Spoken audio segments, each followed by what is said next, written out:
guys, my name is Noor Muhammad and welcome to Watara Farms. You see, this is how I supplement water. One of the things I use to supplement my chicken feed, the dual purpose and the local chickens, the ducks, the turkeys, they all consume this. So you see, I went for it for free and I'm squeezing the juice out. Then I put it here, after which I dry it up. You see, this is the millet chaff. This is the millet chaff. You understand? So you squeeze the juice out so that you get a quick dry. Because now the rainy season, the sun, you understand, the sun is not out like that, so the water in it is too much. I don't normally do this, but this one I see the water is too much, so I have to mash some of the water out so that I'll get a quick dry. So when it dries up, I put it in the sack. And then mix it up with the feed, the commercial feed, and sometimes the ones I go for the chaff. The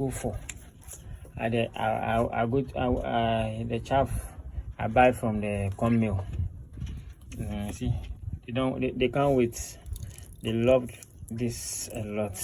And this is millet chaff from the cocoa sellers.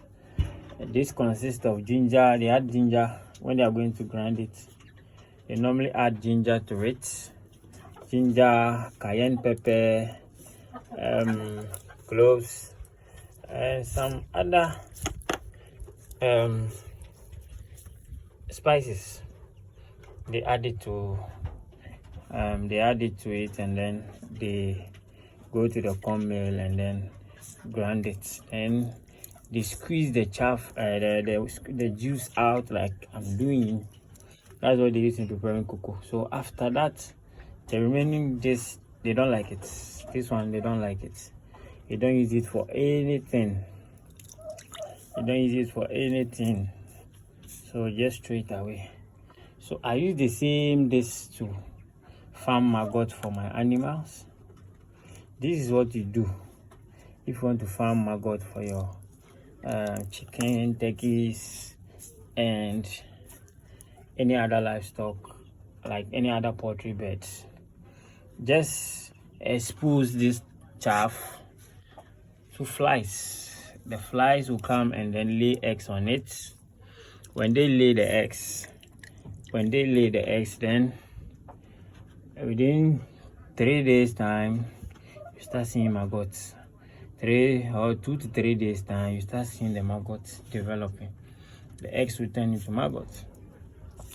So I do those ones too sometimes to feed.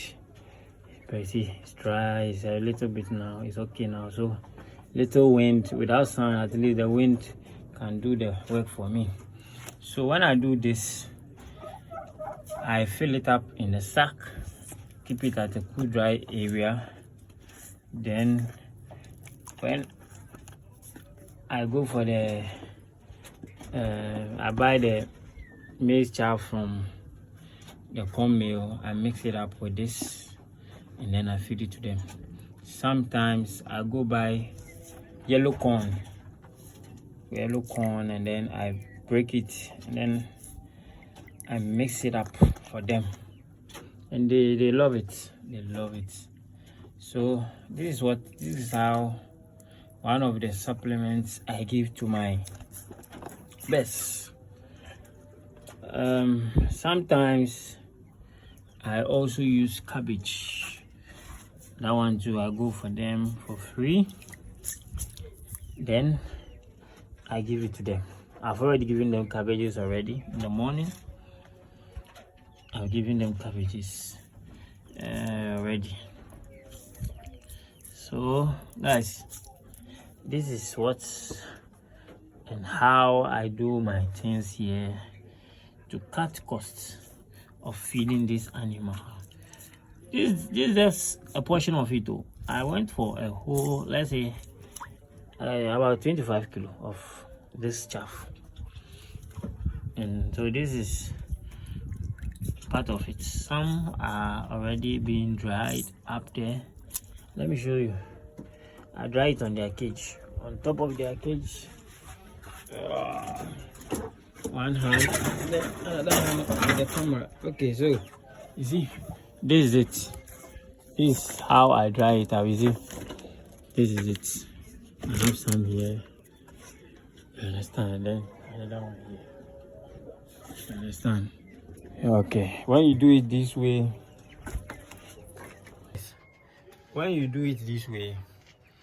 it stays longer. It stays longer, and it will not smell. When it's dry, it will not smell. But when you don't do it that way, it will start smelling within a short time. You understand? So this is one of the ways I used to cut the cost of feeding these animals here. And they love it. They love it. They all enjoy eating it. You see, they can't wait. See, they can't wait. They really enjoy this one. Some people are bullying themselves up there. They enjoy eating it. You see, nice. So this is one of the ways you can supplement your feeding to this dual purpose, being local chicken, ducks, turkeys, and the rest. Thank you for watching. Subscribe to the channel, like the videos, comment, so that we all share ideas and learn together. Thank you guys. Peace.